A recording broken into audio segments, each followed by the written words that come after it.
আসসালামু আলাইকুম। আজ 14 জুন 2025 শনিবার। শুরু করছি চেঞ্জ টিভি প্রতিদিনের গল্প অনুষ্ঠান। দর্শক, আপনাদের সঙ্গে রয়েছি আমি আবিদ আজম। শুরুতেই সংবাদ শিরোনাম। অবশেষে জানা গেল তারেক রহমান কেন দেশে ফিরছেন না। ইউনূস তারেকের যৌথ ঘোষণাকে নেতিবাচক মনে করে জামায়াত এনসিপি। ইসরায়েলের বিরুদ্ধে হুঙ্কার দিল চীন। এবার বিস্তারিত। অবশেষে জানা গেল বিএনপির ভারপ্রাপ্ত চেয়ারম্যান তারেক রহমান কেন দেশে ফিরছেন না। সাংবাদিক আনিস আলমগীরের স্ট্যাটাসে এ ধরনের তথ্য উঠে এসেছে। অন্তর্বর্তী সরকারের গুরুত্বপূর্ণ ব্যক্তিদের ব্যাগ গোছানোর পরামর্শ দিয়েছেন আনিস আলমগীর। নিজের ভেরিফাইড ফেসবুক আইডিতে দেয়া এক পোস্টে এ পরামর্শ দেন তিনি। আনিস আলমগীর তার পোস্টে বলেন, লন্ডনে অন্তর্বর্তী সরকারের প্রধান উপদেষ্টা ডক্টর ইউনূস ও বিএনপির ভারপ্রাপ্ত চেয়ারম্যান তারেক রহমানের হাই প্রোফাইল বৈঠকে অবশেষে যা হওয়ার কথা ছিল সেটাই হলো। জাতি কিছুটা স্বস্তি পেল। এই চিত্রটাই এতদিন ধরে রাজনৈতিক মহল ও মিডিয়ার কল্পনায় ঘুরপাক খাচ্ছিল। নতুন কিছু না, শুধু আনুষ্ঠানিকতা সম্পন্ন হলো। নির্বাচন এগিয়ে এলো, এপ্রিলের বদলে ফেব্রুয়ারির প্রথমার্ধেই হবে। তিনি বলেন, আওয়ামী লীগ যে নির্বাচনের বাইরে থাকবে সেটাও এখন নিশ্চিত। অনেকদিন তো তারা খেয়েছে, এবার অন্যের খাওয়া দেখতে দেখতে একটু ধৈর্য ধরলে হয়। বাকিদের এবার যার যার নির্বাচনী মাঠে নামার সময়। কিছু গুছানো সংস্কার হবে, দুই একটা প্রতীকীর রায়ও ঝুলে আছে, সেগুলো পড়বে। ব্যাস, এবার সবাই প্রস্তুতি নেন। তিনি আরও বলেন, সরকারের গুরুত্বপূর্ণ ব্যক্তিদের বলছি, যাদের বিদেশি পাসপোর্ট চিন্তা নেই, বাকিদের মধ্যে যারা বেশি বেশি করছেন ব্যাগ গুছিয়ে ফেলুন। কার কোন দেশে সেফ এক্সিট হবে তা ঠিক করে ফেলুন। এক্সিট নিশ্চয়তা পাওয়া গেছে, কিন্তু দেশে থাকার নিরাপত্তা নয়। আপনারা এমন সমাজ তৈরি করেছেন গত 10 মাসে, সামনের দিনগুলোতে সেই ক্ষত মিটবে আমার মনে হয় না। আনিস আলমগীর বলেন, 1-11-এর কুশীলবদের মতো আপনাদেরও হয়তো দুর্ভাগ্যজনকভাবে দেশের বাইরে দীর্ঘ নির্বাসিত জীবন কাটাতে হবে। বিএনপি ক্ষমতায় এলে আপনাদের জানমালের নিরাপত্তা দিতে পারবে না। তারা সেটা খোলাখুলি বলবে না, বুঝে নিতে হবে। আনিস আলমগীর তার স্ট্যাটাসে বিএনপির ভারপ্রাপ্ত চেয়ারম্যান তারেক রহমানের দেশে ফেরা নিয়ে নতুন তথ্য দেন। আনিস আলমগীর বলেন, তারেক রহমানের জীবন অনিরাপদ বাংলাদেশে এই ভুয়া গোয়েন্দা রিপোর্টও এখন উঠে যাবে সরকারি নথি থেকে। জুলাই অভ্যুত্থানের বর্ষপূর্তির আগেই তিনি ঢাকায় থাকবেন। সব মিলিয়ে লন্ডনের এই বৈঠক জাতির জন্য এক ধরনের স্বস্তির খবর। চলো বাংলাদেশ, এবার জঙ্গি মব শাসনের অবসান হোক। এসো সবাই মিলে গড়ে তুলি একটি উদার, সহনশীল ও গণতান্ত্রিক সমাজ।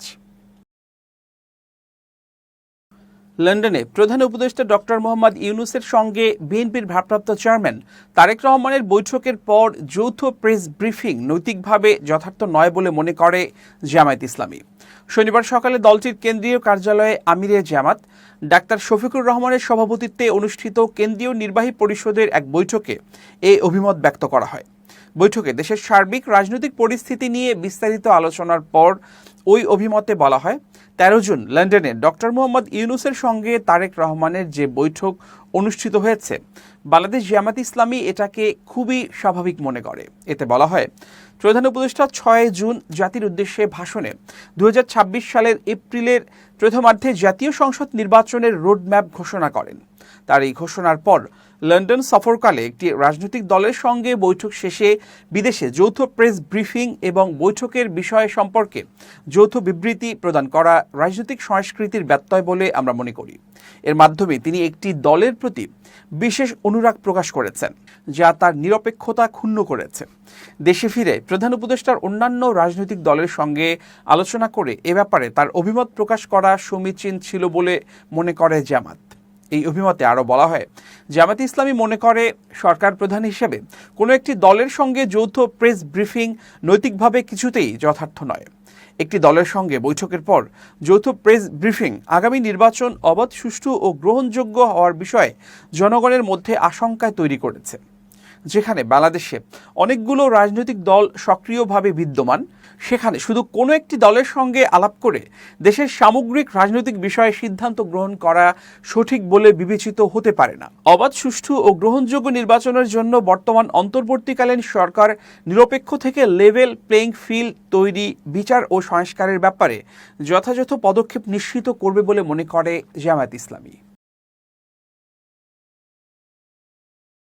অন্তর্বর্তী সরকারের প্রধান উপদেষ্টা অধ্যাপক ডক্টর মোহাম্মদ ইউনূস ও বিএনপির ভারপ্রাপ্ত চেয়ারম্যান তারেক রহমানের বৈঠককে গণ আকাঙ্ক্ষার পরিপন্থী বলে মন্তব্য করেছেন জাতীয় নাগরিক পার্টির মুখ্য সমন্বয়ক নাসির উদ্দিন পাটোয়ারী। তিনি বলেন, লন্ডনে বসে একটি রাজনৈতিক দলের সঙ্গে সরকারের বৈঠক দেশের মানুষের সঙ্গে প্রতারণা। এক সংবাদ সম্মেলনে তিনি একথা বলেন। নাসির উদ্দিন পাটোয়ারী বলেন, শহীদদের রক্তের সঙ্গে বিশ্বাসঘাতকতা করে বিদেশে মিটিং বসানো কোনোভাবেই গ্রহণযোগ্য নয়।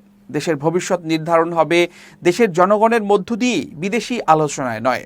তিনি বলেন, 1990 সালের গণ অভ্যুত্থানের পর যে সামাজিক চুক্তির আশা ছিল তা বাস্তবায়িত হয়নি। ফলে দেশের ভবিষ্যৎ নিয়ে আজ যে অনিশ্চয়তা, তা থেকে উত্তরণে নতুন জাতীয় সমঝোতা প্রয়োজন। তিনি বলেন, সরকার যদি বিচার সংস্কার ও সংবিধান প্রণয়নের ক্ষেত্রে ব্যর্থ হয় তাহলে এনসিপি দ্বিতীয় গণ অভ্যুত্থানের পথে যেতে বাধ্য হবে। শুধু নির্বাচন আয়োজন করলেই হবে না, সঠিক বিচার ও সাংবিধানিক সংস্কার ছাড়া এর কোনো মূল্য নেই। নির্বাচন কমিশন সম্পর্কে তিনি বলেন, বর্তমান নির্বাচন কমিশন জনগণের আস্থার প্রতীক নয়, এটি একটি নির্দিষ্ট রাজনৈতিক শক্তির পক্ষে কাজ করছে। নির্বাচন কমিশনের পুনর্গঠন, আরপিও সংশোধন এবং জাতীয় ঐকমত্যের ভিত্তিতে নির্বাচন না হলে দেশে গণতান্ত্রিক উত্তরণ সম্ভব নয়। যুক্তরাজ্যের লেবার পার্টির এমপি টিউলিপ সিদ্দিকের বিরুদ্ধে দুর্নীতির অভিযোগের বিষয়ে তাকে বাংলাদেশে ফিরে আদালতের মুখোমুখি হতে হবে বলে মন্তব্য করেছেন অন্তর্বর্তী সরকারের প্রধান উপদেষ্টা ডক্টর মোহাম্মদ ইউনূস। লন্ডনে সফরকালীন সময় ব্রিটিশ টেলিভিশন আইটিভিকে দেয়া এক সাক্ষাৎকারে ডক্টর ইউনূস বলেন, কোনো রাজনৈতিক সংলাপ নয়, অভিযোগের সুরাহা হওয়া উচিত আদালতের মাধ্যমে। এই বিষয়ে টিউলিপ সিদ্দিক সাক্ষাতের জন্য যে চিঠি পাঠিয়েছেন তা আমি প্রত্যাখ্যান করেছি। স্মরণীয় যে টিউলিপ সিদ্দিকের বিরুদ্ধে অভিযোগ রয়েছে যে তিনি তার খালা সাবেক প্রধানমন্ত্রী শেখ হাসিনার কাছ থেকে অবৈধভাবে জমি গ্রহণ করেছেন। পাশাপাশি ঢাকার গুলশানে একটি বিলাসবহুল অ্যাপার্টমেন্ট বেআইনিভাবে গ্রহণের অভিযোগও রয়েছে তার বিরুদ্ধে। তবে এসব অভিযোগ দৃঢ়ভাবে অস্বীকার করেছেন টিউলিপ সিদ্দিক। এক প্রতিক্রিয়ায় তিনি দাবি করেন, এটি বাংলাদেশ সরকারের পক্ষ থেকে একটি রাজনৈতিক উদ্দেশ্য প্রণোদিত অপপ্রচার ছাড়া আর কিছুই নয়।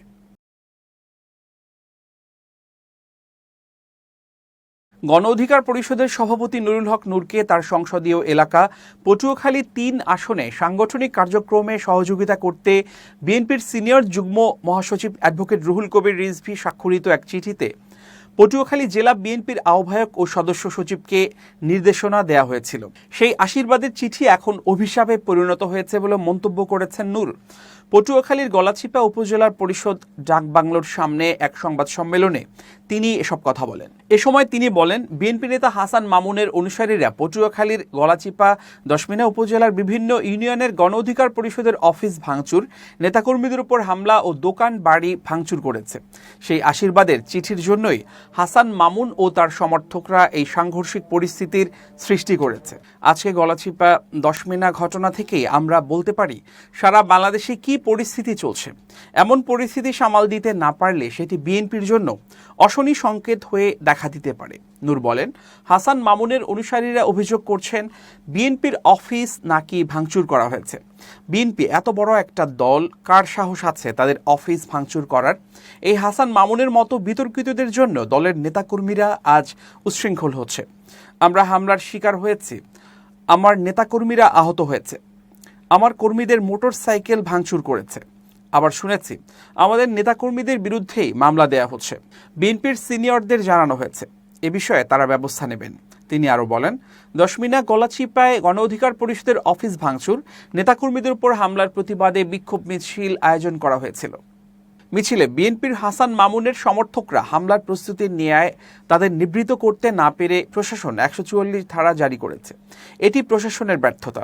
এই অক্ষমতা প্রশাসন কাটিয়ে উঠতে না পারলে আগামীতে এদের দিয়ে একটি সুষ্ঠু নির্বাচন সম্ভব নয়। পুলিশ প্রশাসন যদি এখনো কোমর শক্ত করে দাঁড়াতে না পারে তবে নির্বাচন পরিচালনায় তারা ব্যর্থ হবেন। শরীরের শক্তি কমে যাচ্ছে, অল্প কাজেই হাঁপিয়ে উঠছেন। ডায়াবেটিস মানে কি জীবনের গতি থেমে যাওয়া? একদমই না। প্রতিদিন মাত্র 1 কাপ ডায়াবেটিস চা পান করুন আর সুস্থ জীবন উপভোগ করুন।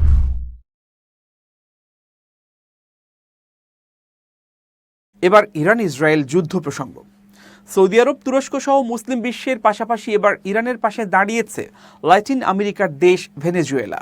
দেশের প্রেসিডেন্ট ইরানের উপর ইসরায়েলের আক্রমণকে নব্য নাৎসি ইহুদিবাদ বলে তীব্র নিন্দা করেছেন। খবর আল জাজিরার। এক বিবৃতিতে ভেনেজুয়েলার প্রেসিডেন্ট নিকোলাস মাদুরো ইরানে ইসরায়েলের বোমাবর্ষণের নিন্দা করেছেন। তিনি এই কাজকে আন্তর্জাতিক আইন এবং জাতিসংঘের সনদ লঙ্ঘনকারী হিসেবে উল্লেখ করে বলেছেন, এটি অপরাধমূলক আক্রমণ। মাদুরো এক বিবৃতিতে বলেন, যুদ্ধকে না, ফ্যাসিবাদকে না, নব্য নাৎসি ইহুদিবাদীকে না বলুন। ইসরায়েলের প্রধানমন্ত্রী বেনিয়ামিন নেতানিয়াহু একবিংশ শতাব্দীর হিটলার। ফ্রান্স, জার্মানি, ব্রিটেন ও যুক্তরাষ্ট্র এই হিটলারকে সমর্থন করছে, সুতরাং তারাও অভিযুক্ত বলে মনে করেন মাদুরো।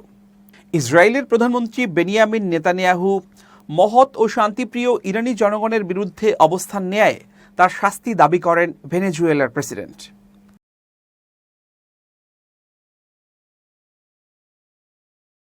ইসরায়েলকে যত শিগগির সম্ভব ইরানের সঙ্গে সংঘাত থামানোর আহ্বান জানিয়েছে জাতিসংঘের সর্বোচ্চ ক্ষমতাধর সংস্থা নিরাপত্তা পরিষদের স্থায়ী সদস্য চীন। দেশটির জাতিসংঘ মিশনের সদস্য ও রাষ্ট্রদূত ফু কং বলেছেন, এই সংঘাতের ফলাফল বা পরিণতি নিয়ে বেজিং গভীরভাবে উদ্বিগ্ন। শুক্রবার ভোরে ইসরায়েলের বিমান বাহিনী ইরানে সামরিক অভিযান শুরু করার পর ওই দিনই জরুরি বৈঠক আহ্বান করে নিরাপত্তা পরিষদ। সেই বৈঠকে ফু কং বলেন, ইরানের সার্বভৌমত্ব, নিরাপত্তা ও আঞ্চলিক অখণ্ডতার উপর হামলা করেছে ইসরায়েল। আমরা এই হামলার সম্পূর্ণ বিরোধিতা করছি। সেই সঙ্গে ইসরায়েলের প্রতি আহ্বান জানাচ্ছি, যত শিগগির সম্ভব সংঘাত থামান এবং ঝুঁকিপূর্ণ সামরিক পদক্ষেপ নেওয়া থেকে বিরত থাকুন, কারণ সংঘাতকে আরও বাড়তে দিলে পুরো মধ্যপ্রাচ্যে তা ছড়িয়ে পড়বে এবং এর পরিণতি বা ফলাফল হবে ভয়াবহ। গতকাল 13 জুন শুক্রবার ভোর 4টার দিকে ইরানের রাজধানী তেহরান সহ অন্তত 8টি শহরে বড় ধরনের বিমান হামলা করে ইসরায়েলের বিমান বাহিনী IAF।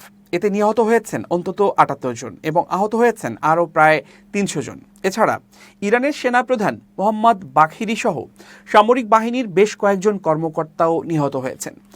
অতর্কিত হামলার পর শুক্রবার রাতে ইসরায়েলকে লক্ষ্য করে অপারেশন ট্রু প্রমিস 3 সেনা অভিযান শুরু করে ইরান। এতে 3 জন নিহত এবং 63 জন আহত হয়েছেন। আহতদের মধ্যে 2 জনের অবস্থা আশঙ্কাজনক। এবার খুব জরুরি 1 মিনিট, জানাচ্ছেন ইউনেস্কো ক্লাব পুরস্কার বিজয়ী সাংবাদিক আমিরুল মোমেনিন মানিক। খুব জরুরি 1 মিনিটে প্রত্যেককে আমন্ত্রণ। দর্শক, সাহস একটা বড় ব্যাপার। আপনি একটা কাজ করতে গেলেন, অনেক প্রতিবন্ধকতা আসবে। মাঝপথে গিয়ে মনে হবে যে আমি হয়তো বিজয়ী হতে পারবো না, এই কাজে আমি সফল হব না, আমি পিছিয়ে যাই। এই ধরনের বুদবুদ কিন্তু মনের মধ্যে তৈরি হবে। তখন আপনাকে সাহসের সঙ্গে, দৃঢ়তার সঙ্গে সকল প্রতিবন্ধকতা মোকাবেলা করে দাঁড়িয়ে থাকতে হবে এবং আপনি জানেন যে সামনে গর্ত, সেই গর্তকে এড়িয়ে একটু একটু করে এগিয়ে যাবার চেষ্টা করতে হবে, তাহলেই সফলতা আসবে। সুতরাং কাজে সফল হবার জন্যে সাহস খুবই খুবই গুরুত্বপূর্ণ ব্যাপার। সেই সাহসটা মনের মধ্যে ধারণ করুন। আল্লাহ হাফেজ। এবার দেশের বাইরের খবর। যুক্তরাষ্ট্রে ডেমোক্রেটদের ঘাঁটি হিসেবে পরিচিত নিউ ইয়র্কের মেয়র পদে প্রাইমারি নির্বাচন যেন জমে উঠেছে। আসল নির্বাচনের আগে 24 জুনের প্রাইমারি নির্বাচনে সাবেক মেয়র অ্যান্ড্রু কুমো জিতে তিনিই মেয়র পদে লড়বেন, এমনটাই ধারণা ছিল সবার। তবে সব হিসেব নিকাশ পাল্টে গেছে অ্যাসেম্বলি সদস্য জোহরান মামদানির প্রতিদ্বন্দ্বিতা। বিভিন্ন জরিপে এতদিন অ্যান্ড্রু ক্যামু এগিয়ে থাকলেও তরুণ এই মুসলিম প্রার্থী ব্যবধান কমিয়ে চমক দেখাচ্ছেন। কংগ্রেসম্যানদের সমর্থনের পাশাপাশি মুসলিম ভোটারসহ সাধারণ মানুষ যেন প্রকাশ্যে প্রচারণায় নেমেছেন মামদানির জন্য, যিনি ইসরায়েল বিরোধী এবং ফিলিস্তিন সহ মুসলমানদের পক্ষে সবসময় সোচ্চার। A city we can afford স্লোগানে মাঠ কাঁপাচ্ছেন কুইন্স থেকে নির্বাচিত অ্যাসেম্বলি সদস্য জোহরান মামদানি। দলমতের ঊর্ধ্বে উঠে বিশ্বের রাজধানী বলে খ্যাত নিউ ইয়র্ককে ভাড়া স্থিতিশীল রাখা, সরকারি বাসের ফি তুলে নেওয়া এবং নগর কর্তৃপক্ষের মালিকানাধীন সাশ্রয়ী মূল্যের মুদি দোকান তৈরি করাই হবে তার লক্ষ্য। প্রাইমারি লড়াইয়ে ডেমোক্র্যাট 9 প্রার্থী থাকলেও বর্তমানে 2 জনের লড়াইয়ে সীমাবদ্ধ হয়ে গেছে। তবে পার্টির সদস্যরা প্রাইমারি নির্বাচনে র্যাঙ্ক চয়েসে প্রথম, দ্বিতীয়, তৃতীয় এভাবে 5 জন প্রার্থীকে ভোট দিতে পারবেন। আরও যারা প্রার্থী হয়েছেন তাদের মধ্যে আছেন city comptroller Brad Lander, New York city কাউন্সিলের স্পিকার অ্যাড্রিয়েন অ্যাডামস, নির্বাচনের কনজারভেটিভ অধিকার কর্মী কার্টিস স্লিওয়া একমাত্র রিপাবলিকান প্রার্থী। জরিপে শক্ত অবস্থানে থাকা জোহরান মামদানির প্রতি সমর্থন ঘোষণা করেছেন বিভিন্ন প্রভাবশালী ব্যক্তিরা। বিশেষ করে মুসলিম কমিউনিটির অনেকেই সভা সমাবেশে আর র্যালি করে জোহরান মামদানির সমর্থনে মাঠে নেমেছেন। সবশেষ জরিপে এন্ড্রু কুমোকে পিছনে ফেলেছেন মামদানি, 35-31 ব্যবধানে এগিয়ে রয়েছেন। তবে এন্ড্রু কোমুর ক্যাম্পেইনে এখনও সব জরিপে তারাই এগিয়ে আছেন বলে দাবি করা হচ্ছে। নাম প্রকাশে অনিচ্ছুক একজন ডেমোক্র্যাট সদস্য বলেছেন, বর্তমান মেয়র এরিক অ্যাডামসের বিরুদ্ধে বিভিন্ন অভিযোগ রয়েছে। সাবেক গভর্নর এন্ড্রু কুমো যৌন কেলেঙ্কারিতে পদত্যাগ করেছেন, তাই এই দুইজনের চেয়ে ভালো অবস্থানে আছেন জোহরান মামদানি। অন্যদিকে যৌন হয়রানির অভিযোগের মুখে 2021 সালে গভর্নর পদ থেকে সরে দাঁড়ানো কুমোর নিউ ইয়র্কে রয়েছে ব্যক্তিগত এবং পারিবারিক ঐতিহ্য। এমন বাস্তবতায় বিশ্লেষকরা বলছেন, সময় যত ঘনিয়ে আসছে ততই জটিল হয়ে উঠছে ডেমোক্রেটিক প্রাইমারির সমীকরণ। ফলে 24 জুনের প্রাইমারি নির্বাচনের দলীয় ভোটারদের ভোটে জয়ী হয়ে কে হচ্ছেন ডেমোক্র্যাট প্রার্থী, কে হবেন নভেম্বরের অনুষ্ঠেয় নির্বাচনে বর্তমান মেয়র এরিক অ্যাডামসের প্রতিদ্বন্দ্বী, তাই এখন দেখার অপেক্ষা। দর্শক, শেষ করছি প্রতিদিনের গল্পের আজকের গল্প। changetv.press বাংলাদেশের ইউটিউব জার্নালিজমের অগ্রদূত। ভিজিট করুন এর ওয়েবসাইট www.changetv.press, youtube.com/changetvpress এবং সাবস্ক্রাইব করুন চ্যানেলটি। নিয়মিত লাইক, কমেন্ট ও শেয়ার করে আপডেট রাখুন নিজেকে। ভালো থাকুন, নিরাপদে থাকুন, শুভেচ্ছা নিরন্তর। changetv.press, এক ফোঁটা হলুদও নেই।